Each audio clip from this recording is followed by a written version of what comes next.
Good afternoon, everybody, and welcome to the Blind Press YouTube channel and CoffeeStream number 299.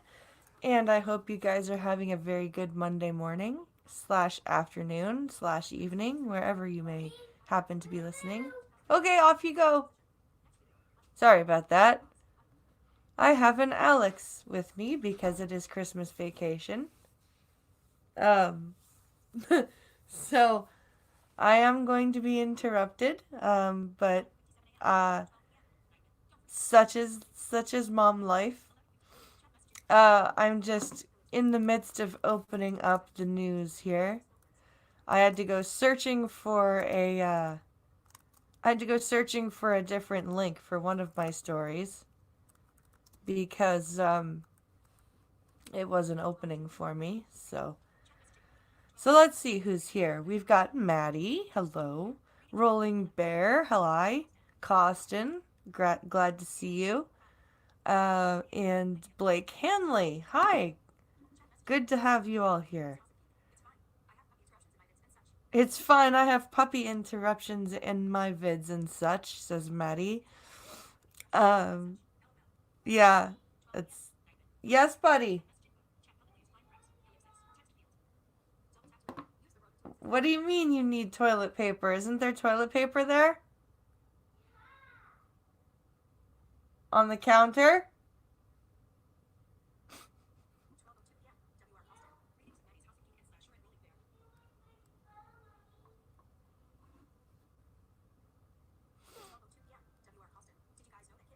Did you guys know that kids are cute, says Costin. They are cute. They are very cute. Um, yes, kids are exceedingly cute.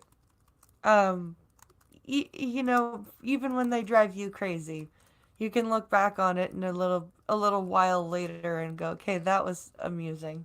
Now that I'm not as pissed off as I was before. All right. I'm just quickly opening up these tabs here, and then I'll get the screen shared. Sorry about last night. I was hoping that Chrome would allow me to share my screen and my audio. But if I want to do that, if I want to share that or share my audio, I have to use Chrome, but apparently it doesn't share the other tabs other than StreamYard, which was rather frustrating. I don't quite understand why that was a thing, but I do apologize for that. Let's see here. Yes, buddy.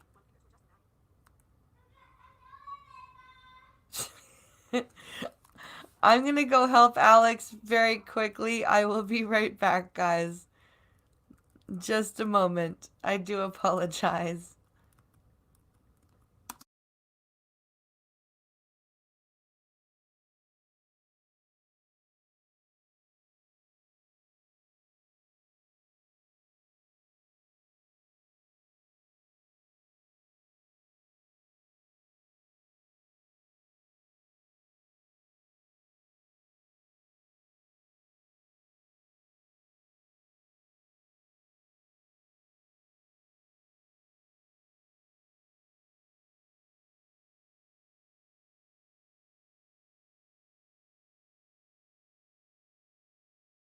All right. Crisis averted.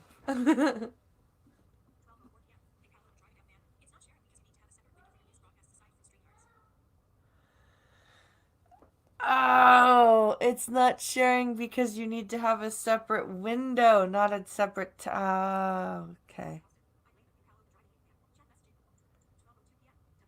Next time I will try opening a separate window in Chrome with then with tabs. And then we'll see if what about that. But for now I've got Safari open. Um and I'll get this figured out soon, guys. I will, I promise. I do promise that I will figure this out. You blame Pincalo? Why? Why do you blame Pincalo? Don't blame Pincalo. Pincalo's a good boy.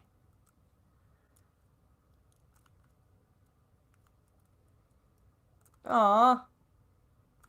Then the one sciencey article I had isn't opening. That sucks. That's okay. I have another one too.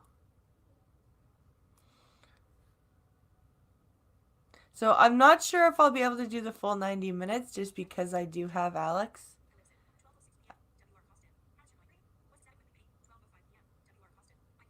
Let's see. How is your migraine? Was it adequately painful or do you need another one? Yeah, I think Pincalo is quite done with his migraine. That was a very bad one that he had. That was yeah, that was pretty awful. Let's see here. So, let's jump over here to the share screen button. Go to the application window. Do that. Do that. Yes, sweetheart. You shouldn't need any more than that, buddy.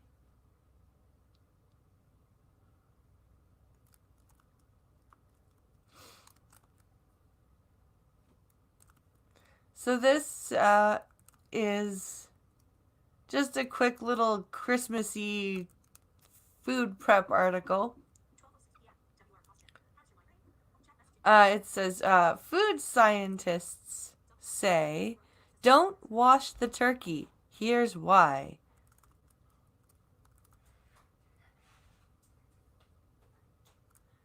I didn't hear you flush, buddy. Go back and do that. And could you walk? Don't run.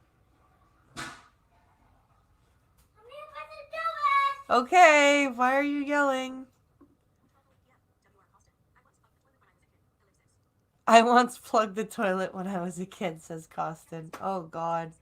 My sister flushed.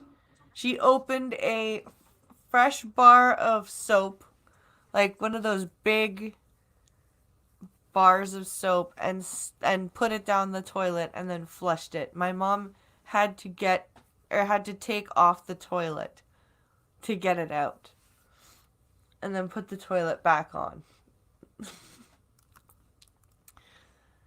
So this story, this is a quick little article for anybody who may be preparing a Christmas dinner. Tips to enjoy holiday meals and avoid foodborne illnesses caused by salmonella, E. coli, and other germs.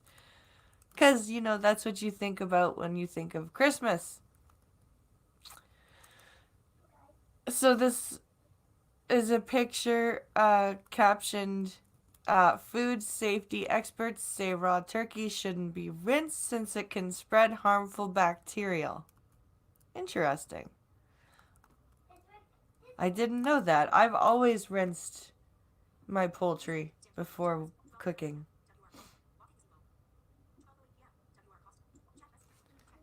Let's see here. As family and friends gather over the holidays, food scientists say there are ways to make breaking bread both festive and safe. Okay. If turkey and its side dishes will be served, there are a few steps you should follow to avoid foodborne illness. Public Health Ontario. Link. Estimates illnesses from all food sources. Led to an estimated 100,000 doctor's office visits, 40,000 emergency department visits, 6,200 hospitalizations, and more than 50 deaths a year. Wow. 50 deaths isn't too bad, but that's a lot of illnesses for food contamination. For prevention, food safety experts recommend the 4 C's: clean, cook, chill, and avoid cross-contamination. Here's how. Heading Level 2, defrost. For heading level 2, defrost. First off, make a plan to defrost the turkey. So don't cook it from frozen. Okay. Budget 12 hours per kilogram of frozen turkey in the fridge. Or submerge the turkey in a container of cold water in a sealed package, changing the water about every 30 minutes. It takes about an hour per kilogram using this method. You are currently Interesting. heading level 2, prepare. Dr. Jin Heekim is a public health physician with Public Health Ontario's Environmental and Occupational Health team. The advice on washing poultry, including turkey, has changed over the decades, she said. Now it's recommended that you don't wash the turkey or chicken, Kim said. It may do more harm than good. You are currently on a Really? But but don't you want to get the blood off?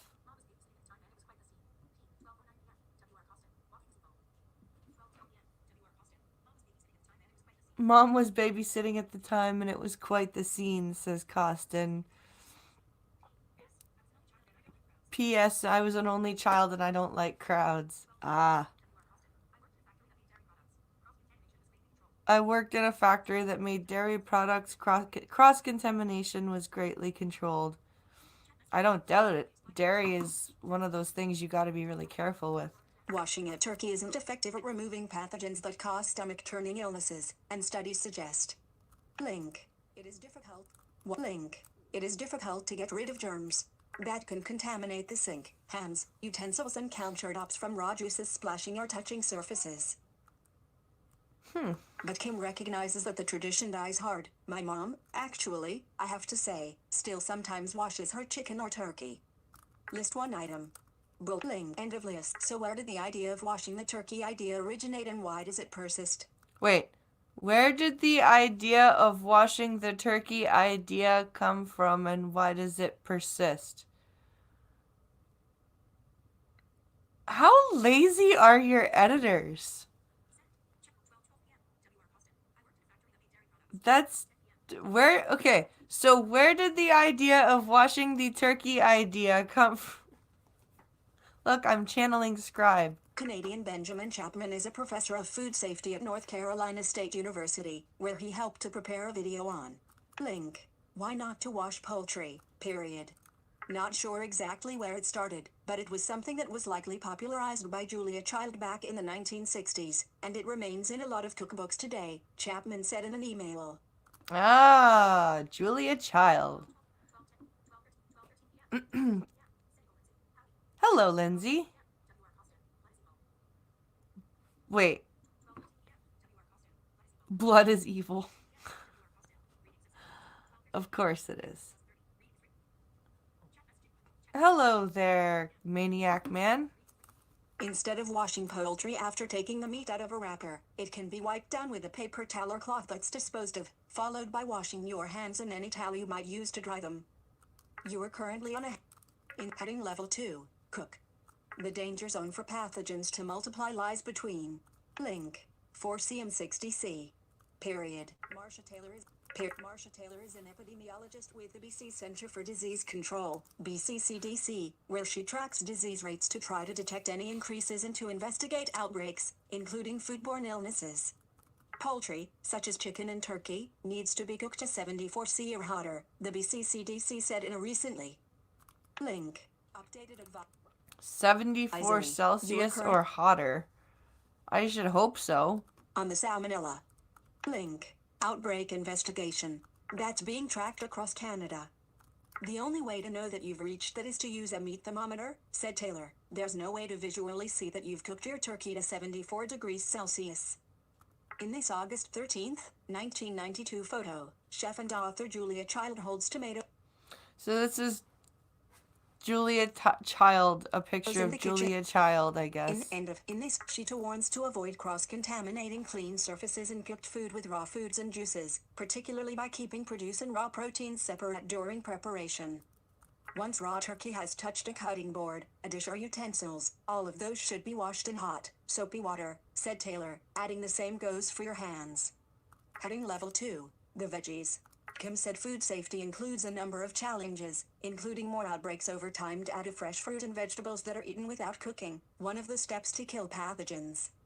The recent recall of Link. Romaine lettuce. The link. Romaine lettuce. In Canada and link. The US. Because of potential contamination with pathogenic E. coli is a case in point. Other outbreaks have occurred with link. Cantaloupes.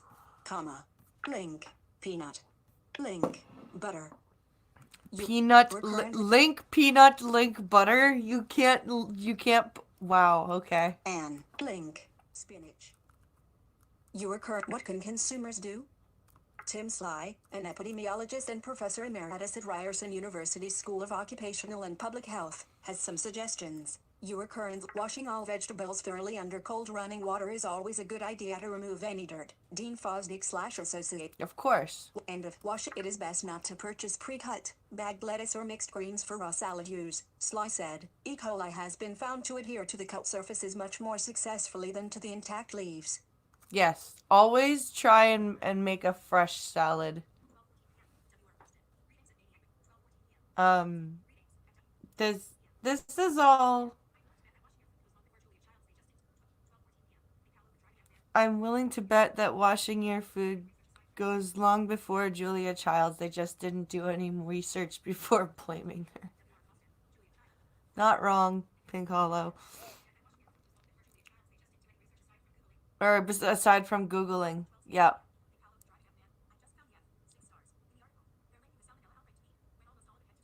I just found the fucking in the article. They're linking it to meat, or they're linking the salmonella to meat when almost all of it had to do with lettuce. Yeah, the last like multiple salmonella outbreaks in Canada have been due to contaminated pre-packaged lettuce mixes, like salad mixes. And those organic the organic baby food pouches, funnily enough, were linked to some salmonella outbreaks as well. That was, we buy pre-cut salad mix. Guess I'll have to tell JC we'll have to start making salad the hard way. Yeah, it's worth it. It's worth it. The more that a vegetable or any food is processed, the more opportunity there is for cross-contamination. Absolutely. I'm less worried about cooked food, though, with regards to bacteria, says Costin. Yeah. Washing thoroughly with cold running water is always a bullet. End of, but traceability is a major challenge. We are consuming fruit, vegetables, and meat that originate from halfway around the world. What are the processes that are in place for transparency and traceability in the event that something occurs? Kim asked. Contamination can happen on a farm, in a processing facility, or at home. But better detection, Kim notes, also contributes to the trend toward more outbreaks from fresh produce. Wait. Wait, what? But better detection, Kim notes, also contributes to the trend toward more outbreaks from fresh produce. Better detection contributes to the... So is it just because you're detecting more calls? Or are you saying that detection causes more outbreaks? I'm confused. That sentence doesn't make sense to me. We are doing a much better job of identifying illness and linking it back to the food, she said. Okay, that is a much clearer way of putting it. Thank you. With files from Amina's. So that's just a little article to get us talking about making sure that if you're cooking Christmas dinner, you are making sure that you and your family don't get sick, because that is never ever fun, having food poisoning. So this article over here that we have next is titled 69 Canadians Giving Up Holidays to Help with Australian Wildfires. Now this is a uh, truly Canadian thing that's going on here. There is a video, but I'm not sure if it's the video of what we're talking about, and I don't want to play it because I don't want to risk getting struck. So, Toronto 69 Canadians are giving up their holidays at home to join the battle for the first time against the deadly wildfires devastating vast tracts of several Australian states. The Canadian Interagency Forest Fire Centre says a contingent of 21 highly trained staff from a variety of agencies left Canada on December 3rd for a 38-day deployment in New South Wales after the centre received an official request for assistance. that's awesome. On December 19th, a second group of 30 Canadians was sent in for a 38-day deployment in the fire zone, and a further 18 are leaving on December 30th for about a month. So that's, yeah, 69 in total. Nice. Hello, BLT. FSK heading level 2. Related. Sorry, jumping through the related stories here. End of list. Kim Connors, the executive director of the Winnipeg-based CIFFC, says that Canada has called on Australian firefighters 4 times since 2015, and the agreements are reciprocal in nature, so it was the first time that Australia has needed help from Canada. Yeah, Australia, I believe, came up to help in the Fort McMurray fire. Don't quote me on that, but I'm pretty sure that we had some Australian help. Our Canadian firefighters and their families have volunteered their time to be away for the holidays, which is different for the Northern Hemisphere to be dealing with wildland fires over Christmas and New Year's, so we're very proud of them for doing that, he said in an interview.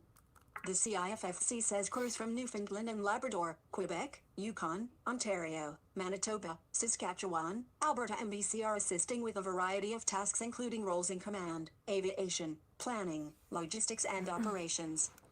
Nice. We've got pretty much an entire cross-country effort going on. That's awesome.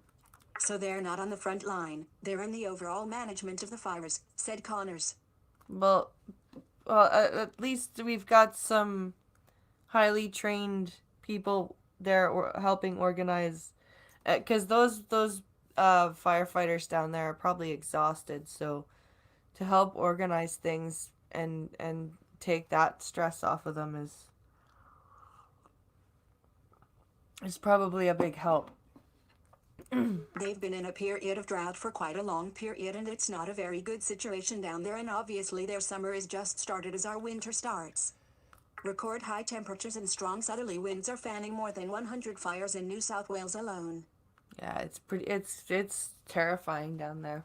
2 volunteer firefighters have been killed and dozens of homes have been lost since Thursday in the massive fires, including the Gospers Mountain blaze, which covered more than 460,000 hectares. Wow, just since Thursday. This report by the Canadian Press was first published related imaging. So this is that's what we're doing. Some of our Canadian firefighters are doing for Christmas. They're going down to help the Australians with their fire issue. So, this story's a little interesting.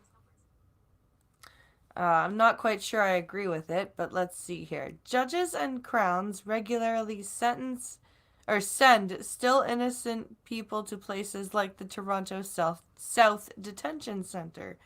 Should they have to know what that feels like? I say no. Because the number of actually innocent people that gets sent to jail is much less than the number of guilty people. And jail is where you go when you're guilty. So, no, you shouldn't make judges and prosecutors sympathetic towards guilty people. That's not their job to be sympathetic towards guilty people. That's the defense lawyer's job. Oh, what would help? It would help if I unplugged the headphones. There we go. Prosecutors routinely recommend jail time for offenders and then judges lock them up. But what do they really know about the places they're sending people? According to Link, a recent story in the Salt Lake Tribune, a local Utah district attorney requires his prosecutors to visit jail until you feel a padded room, until you see that inmates have to strip down and go into a shower and somebody opens a window and hands them clothing. How am I ever going to understand what the power of my decision was? District Attorney Sim Gill says in the article. But it's not your job to understand that, though. It's your job to carry out the law. It's not your job to empathize with the person that broke the law.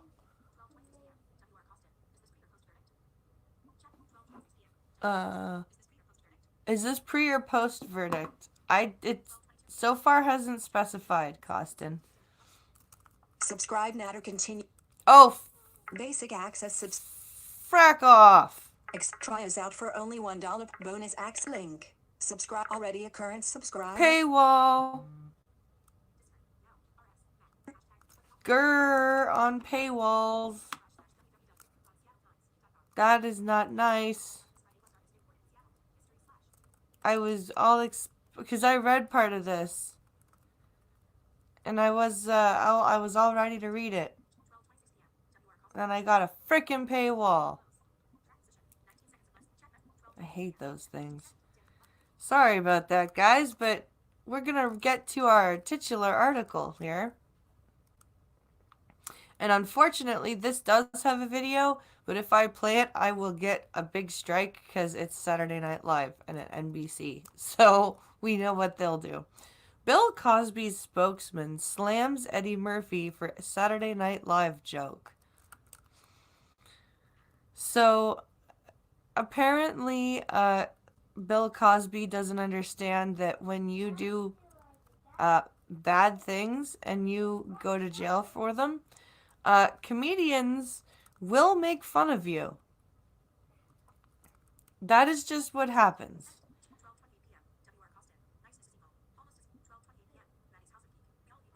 We all hate those things, yeah.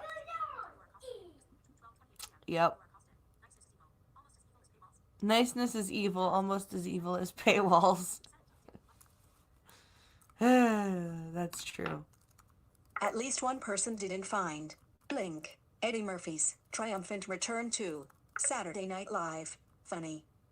Link. Bill Cosby's publicist Andrew Wyatt released a statement Sunday slamming Murphy's monologue, in which the former Link. SNL star cracked a joke about Cosby.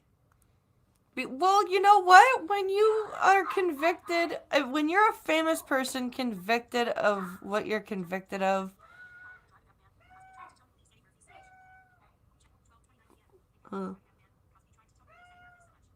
Cosby tried to tone police Eddie Murphy so much.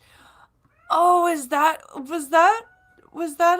a didn't they he tried to do a movie with him or something, and Cosby didn't like.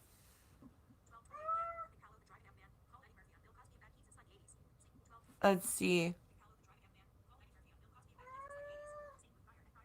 Call Eddie Murphy on Bill Cosby.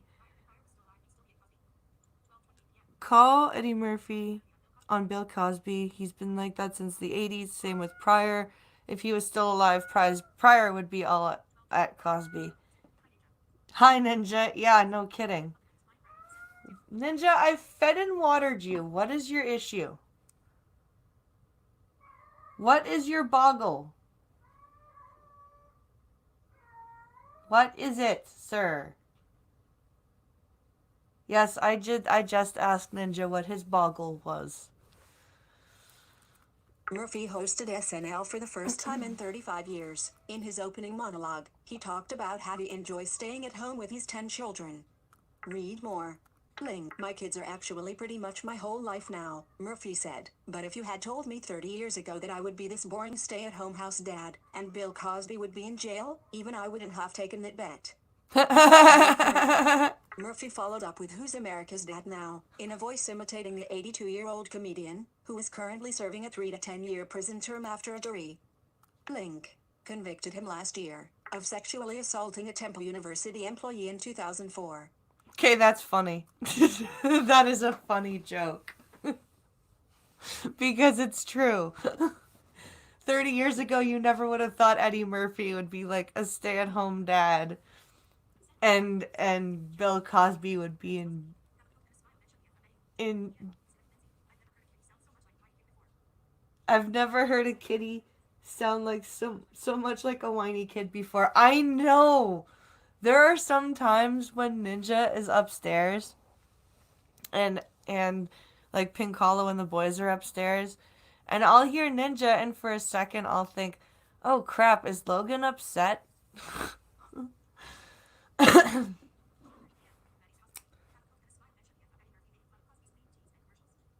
Have a Coke and a smile and shut the fuck up, Eddie Murphy making fun of Bill Cosby's clean commercial routines. Yeah, that's so true. Story continues. Bill third party at in a statement posted to Facebook and Twitter, Wyatt criticized Murphy and called him a Hollywood slave, saying it is sad that Mr. Murphy would take this glorious moment of returning to SNL and make disparaging remarks against Mr. Cosby. You know what? If Mr. Cosby didn't want disparaging remarks made about him, perhaps he shouldn't have done what he did. I, I just. Oh, man. That's just.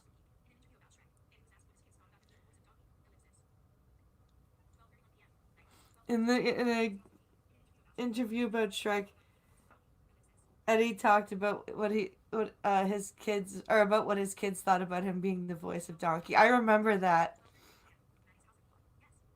I remember that. Delirious is still Eddie Murphy's best stand-up special. Changed my mind. I need to watch that. I need to watch that. Read more. Link. Bill FB. Post Facebook social plugin frame. Link. Bill Cosby. FB. Oh wait, let me see if I can see Post this. Bill Cosby. Verified page group link. 15 link. 101. Look, Bill Cosby's publicist, Andrew Wyatt, responds to Eddie Murphy's SNL monologue. Mr. Cosby became the first black to win an Emmy for his role in I Spy, and Mr. Cosby broke color barriers in the entertainment industry, so that blacks like Eddie Murphy, Dave Chappelle, Kevin Hart and et al. Could have an opportunity to showcase their talents for many generations to come. It is sad that Mr. Murphy would take this glorious moment of returning to SNL and make disparaging remarks. This ad will end in 50. There's more. Link. Okay. Bill Cosby. Link. View on Twitter. And then there's a tweet. HTT link. Like 200 not. Link. It goes on to say that Cosby blazed a trail for Murphy and other comedians. Mr. Cosby broke color barriers in the entertainment industry, so that blacks like Eddie Murphy, Dave Chappelle, Kevin Hart and et al. Chappelle voiceover. Could have an opportunity to showcase their talents for many generations to come. The statement said, "You are current." So because Cosby came first, Murphy shouldn't make nasty jokes. Okay. Logic that logic doesn't. Blind, you haven't seen Delirious? Oh my god, it's hilarious. No, I haven't seen that. I've listened to a few of the cassettes, like the old. I don't know about that, says Lindsay. I think Richard Pryor was more groundbreaking for black comedians and reaching across racial aisles than Bill Cosby. I'm more inclined to agree with you there, Lindsay. I think you might be onto something there. Story continues below. Snap image. Snaps underscore about image 4. Gumby demands inclusion in every SNL's Gumby demand link. Hopefully, you will be amenable to having a meeting of the minds conversation, in order to discuss how we can use our collective platforms to enhance black people rather than bringing all of us down together. A meeting of the minds conversation. Do you really think Eddie Murphy wants to talk to you? Who holy crap! How delusional is he?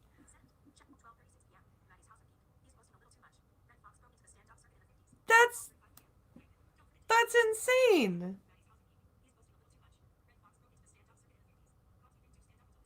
He is boasting a little too much, says Maddie. Red Fox broke into the stand-up circuit in the 50s. Bill Cosby didn't do stand-up until the 60s. But he doesn't. Eddie doesn't care. He'll make fun of anyone. Exactly.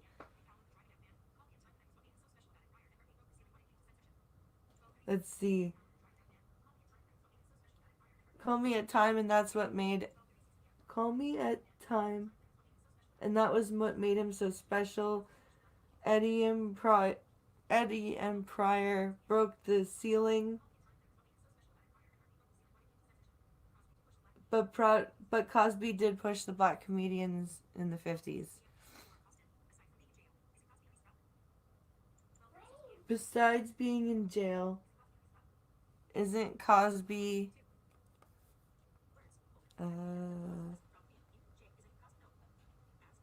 old as fuck? Yes. Yes, he is. I fucking love Red Fox, says Cynical Lindsay.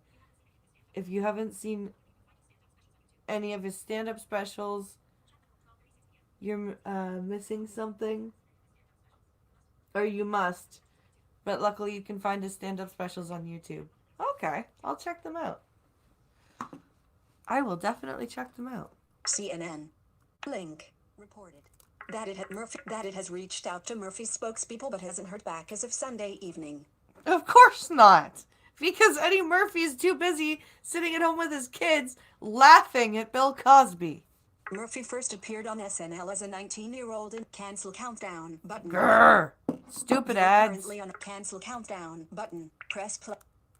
Load this ad will end. This ad will end. Okay. This ad will end and this ad will well, end. Eddie Murphy started at 19, it's telling us. But it's not going to let me finish the story without doing a stupid ad. So let's move on. So this is an opinion piece from Brian Lilly. I've read some of his stuff before. He's generally pretty smart. Usually has good opinions to present. So this says, let's see here. Lily, scaring children in the name of climate change. Oh, this will be good. This will be good. So this was published the 22nd of December. So that would have been yesterday. Let's see here. Sorry, there's just a bunch of links that I'm jumping through.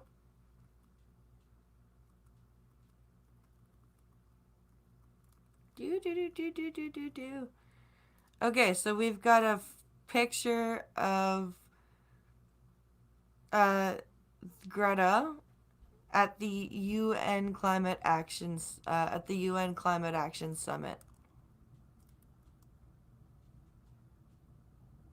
So let's take a look at this article. Lejla Blazevic has every right to be concerned about how her daughter was taught about climate change.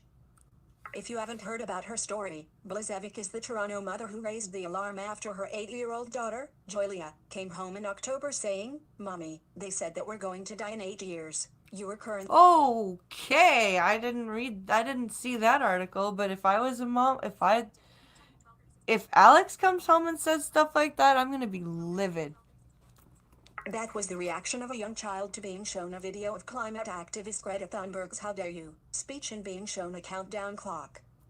Now, I've spoken to Lejla Blazevic, reviewed her email correspondence with school officials, looked at the material that was presented that day to the children in grades 2 and 3, and spoken to the Toronto District School Board. You are currently nowhere is there evidence that the children were told they'd die in 8 years due to climate change. Story continues below frame. But when you look at what they were presented, you can easily understand why that is a message some kids in the class would take home. Yeah. Absolutely, you can understand that.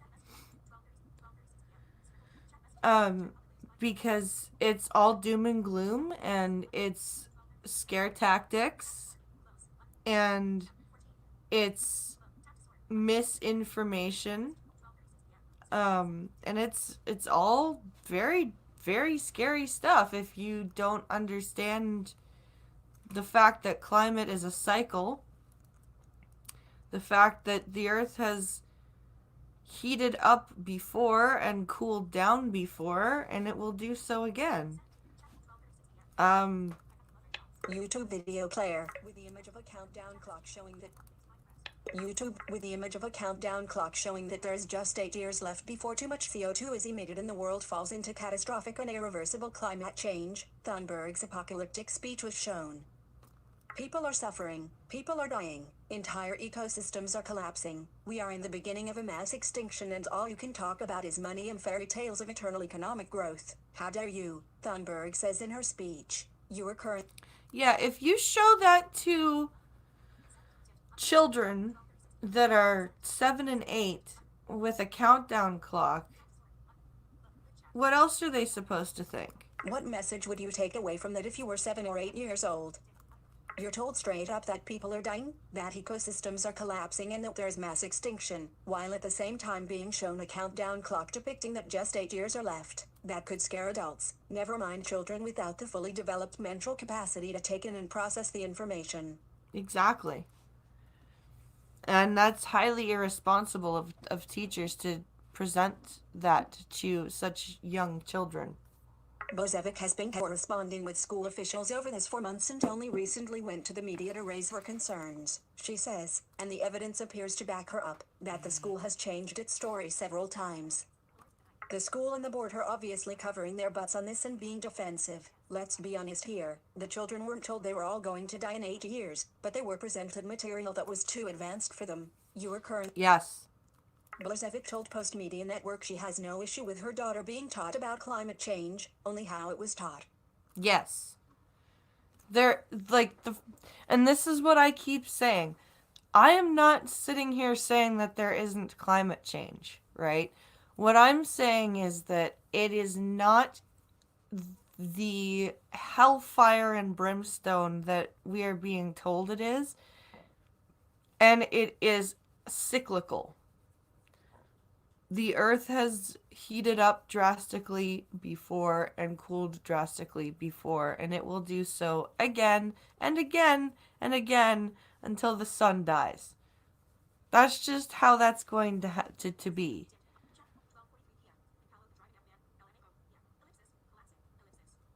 LMAO.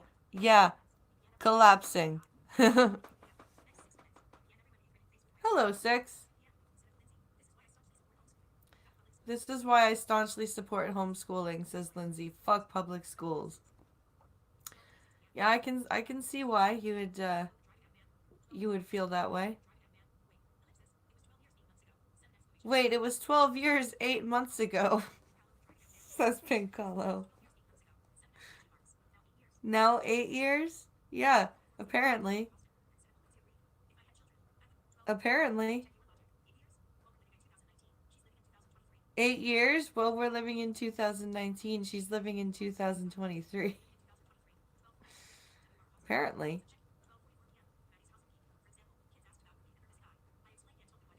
For example, kids asked about Ruby and her missing eye. I explained and told them that they had to not move fast. I asked them to cover one eye and walk toward a tree. That's how I explained her depth perception problem. Okay. That's cool. There are some people who seem to treat climate change and the ridiculous hysteria surrounding it like a religion. Yeah, they do sound like the doomsday people screeching about the rapture. You're right, Lindsay. They really do. And it's sad. They have to have some kind of guidelines and some kind of limit as to what they're going to show 7-year-olds, Blazevic said. She's not wrong. They absolutely do. Scaring children shouldn't be high on the agenda of any teacher, librarian, or school board. The librarian who presented the material to the students said it was meant to inspire and show the children they can make a difference in the world. That's not inspiring. And you don't show something like that to 7-year-olds. That's not how you inspire 7-year-olds. That's wow. I mean, I could have told them she had depth perception issues, but they were between 6 and 8 and wouldn't have understood the term. Exactly. Simply because adults are inspired by Greta doesn't mean children will be. As for using Greta as an example, the presentation in question might work for an older grade but not for younger students. Yes. Enough with frightening children with climate fears of the end being nigh. We can teach them to care for the planet without making them think they have no future on it. Exactly. Exactly. Because when you think you have no future somewhere, you don't care about anything to do with that place. If you don't put complex issues in the context or in the terms that children will understand them, they will draw the wrong conclusions. Their imaginations will jump to the worst thing possible. Yep. Link 61. Your currently comments. It's exactly right. It's exactly right, Maddie. So let's talk about Boeing for a moment. Not because of Starliner this time. But this headline says Boeing CEO Dennis Muhlenberg ousted as 737 MAX crisis deepens. So the CEO is gone now. The CEO of Boeing.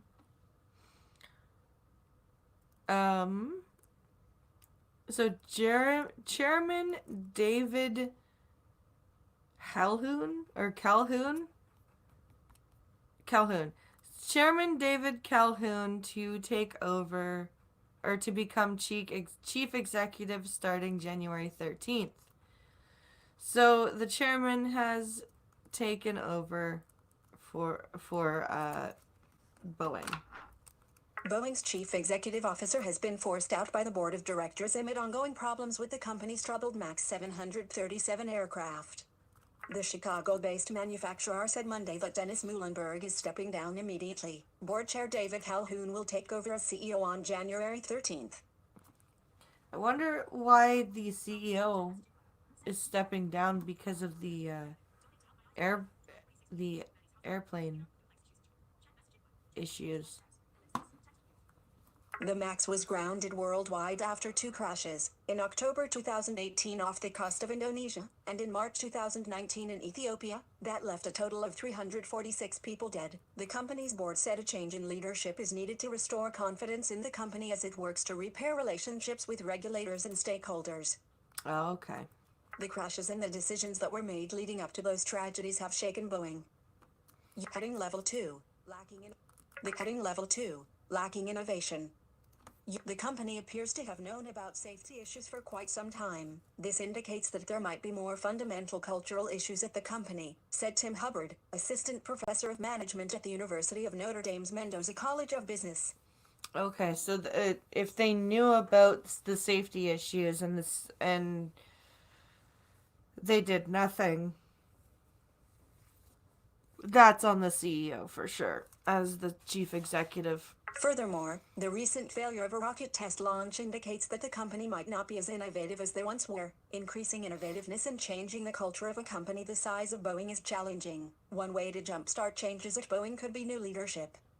Boeing's new Starliner capsule, en route to the International Space Station, ended up in the wrong orbit after lifting off on its first test flight Friday, a blow to the company's effort to launch astronauts for NASA next year.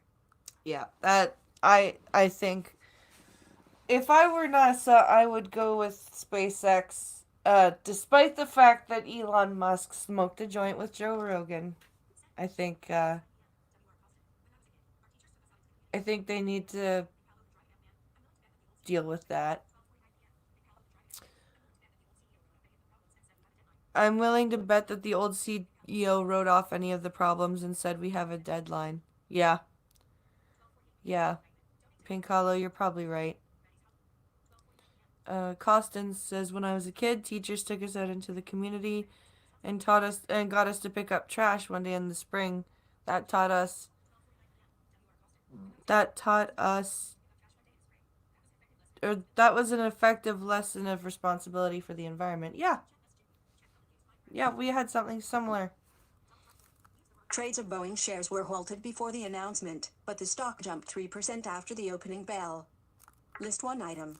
Bullet end of list. The MAX is crucial to Boeing and has been unable to get approval from regulators to put the plane back in the air. Sales at Airbus, Boeing's top rival, surged 28% during the first half of the year.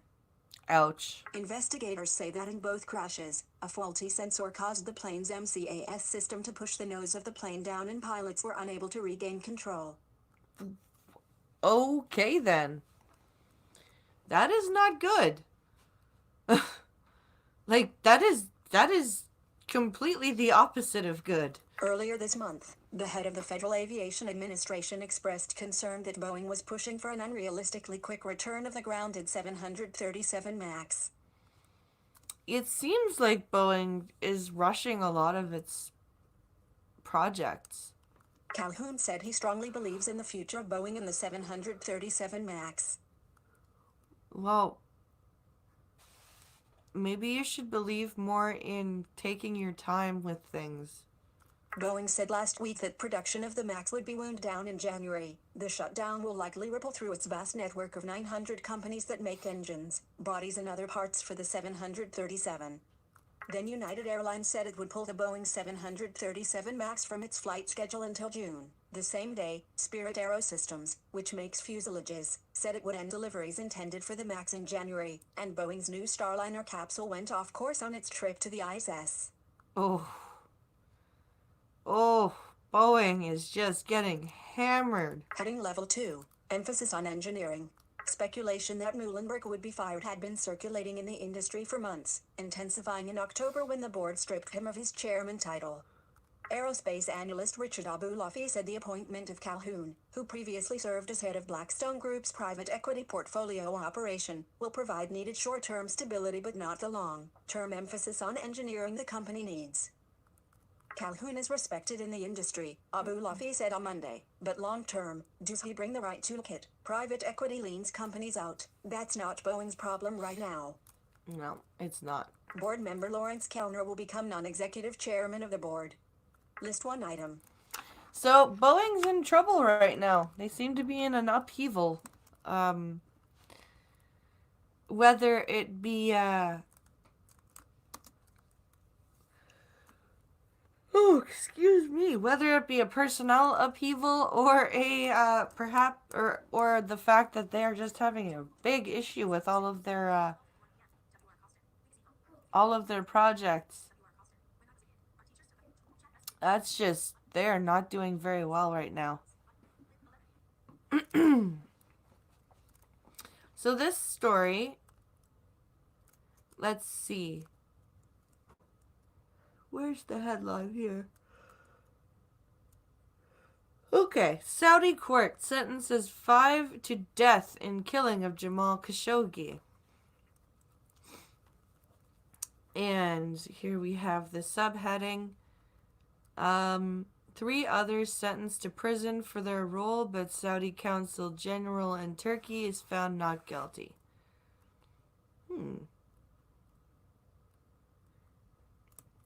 So, let's read here. A court in Saudi Arabia on Monday sentenced 5 people to death for the killing of Washington Post columnist Jamal Khashoggi, who was murdered in the Saudi consulate in Istanbul last year by a team of Saudi agents. Saudi Arabia's state-run Al Akhbariyah TV channel reported that 3 others were sentenced to prison. All can appeal the verdicts. The Saudi crown prince drew international condemnation for the killing because several Saudi agents involved worked directly for him. The kingdom denies that Prince Mohammed bin Salman had any involvement in or knowledge of the operation. Okay. State TV also reported the Saudi Attorney General's investigation showed that the Crown Prince's former top advisor, Saud al-Qahtani, had no proven involvement in the killing. Al-Qahtani, however, has been sanctioned by the United States for his alleged role in the operation. I I don't know. This could be a pretty big. This could be a cover up. Cause I think we all know that the prince, at least knew. For him to say I had no idea, nobody buys that. The court also ruled that the Saudi consul general in Istanbul at the time, Mohammed Al-Ataibi, was not guilty. He was released from prison after the verdicts were announced, according to State TV. Heading Level 2, Trial shrouded in secrecy. The trials of the accused were carried out in near total secrecy, though a handful of diplomats, including from Turkey, as well as members of Khashoggi's family were allowed to attend the sessions. In total, 11 people were on trial for Khashoggi's death. Wow. 11 people. That's quite the trial. Oh, is that why everybody ran away?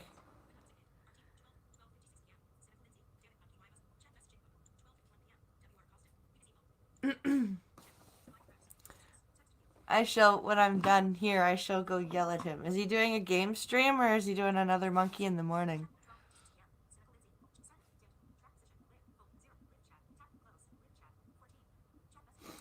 The verdicts were read by Shalan al-Shalan, a spokesperson from the Attorney General's office, and broadcast on State TV. No names were given for those found guilty. The Attorney General's office also said it is looking into the verdicts, which were issued by Riyadh's criminal court, to see whether to move ahead in the appellate court.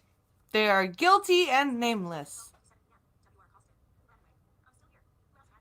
Who ran away? I'm still here. No one else matters. Another monkey in the morning. He needs an intervention at this point. Hey, streaming can be addictive, especially if you've got good people to talk to. The 3 suspects who face prison time were sentenced to a total of 24 years, but no individual breakdown for each person was given. Another 3 who were on trial were released after being found not guilty, and several others who were investigated were also released. The current critics say the West has failed to keep pressure on Saudi Arabia since Khashoggi killing. Your listen button. So that's that story. So we will move on. I wonder if they will appeal the verdict, and I highly doubt they will be successful. But I wonder if they will appeal. So this is our science-y article. Let me just.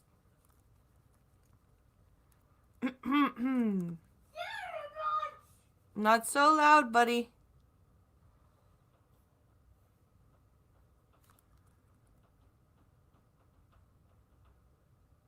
Let me just get to the article here.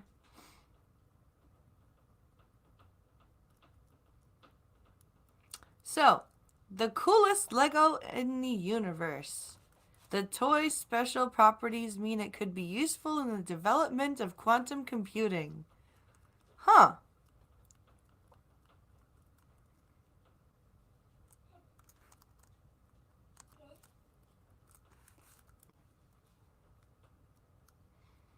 It would be really nice if I could actually read this.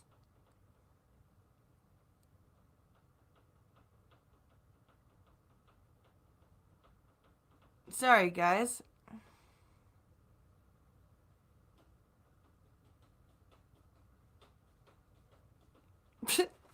Alex, are you kicking to make your game go faster? He's playing. He's playing his dragon game, and he's got his little feet just kick, kick, kick, kick, kick, kick. I don't think that's how that works, buddy.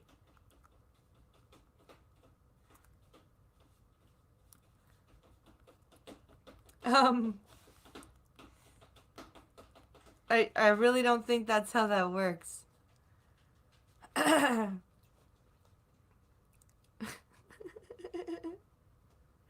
He is legit just kick, kick, kick, kick, kick. It's too funny. Okay. This is a little quick story here. Are you gonna let me read this? Ah, you bastards.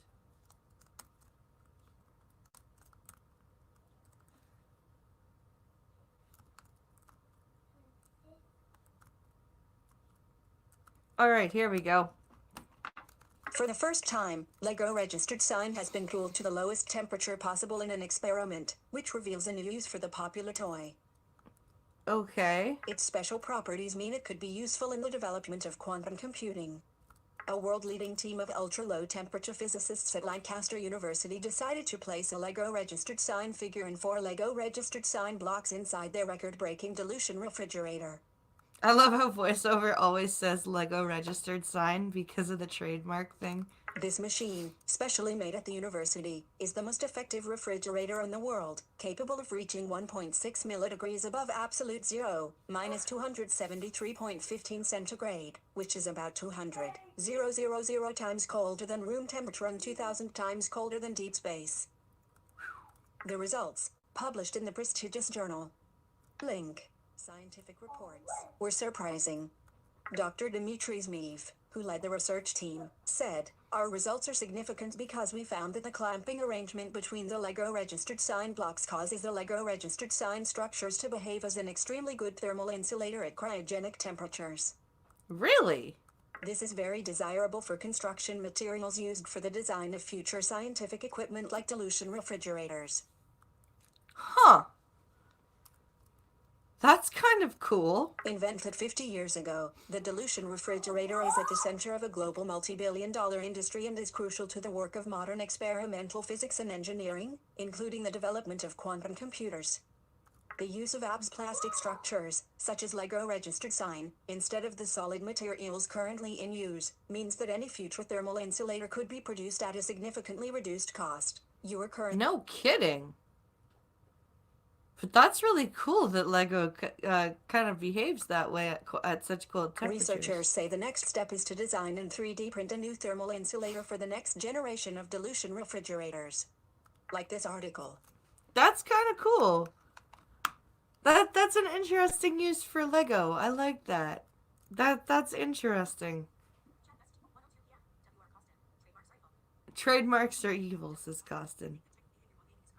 I think that type of behavior while gaming is common. You're probably right, Costin. When I played console games, I went full body. Yeah, it doesn't work like that, but he doesn't care. No, he doesn't. He doesn't care. Alex does not care. Um, well, my friends, that since I have Alex with me, I am gonna keep it to an hour today. I would like to remind you guys that tomorrow is the 300th coffee stream. So what I'm gonna do is I am going to do like an AMA type of deal. So if you guys have any questions for me, any of the new subscribers have any questions for me, uh, please come by and ask them. Um, if there are, if we don't have very many questions and there are people around who do want to do, a drop in and hang out with me for a bit because of it's the 300th stream, we could do that too. We could kind of do both. But let's see. We could do a bit of both. Well, with let's see, with so many extra blocks, and there's still we need to find a use for them, and they're still printing more of them every second. That's true. That's true.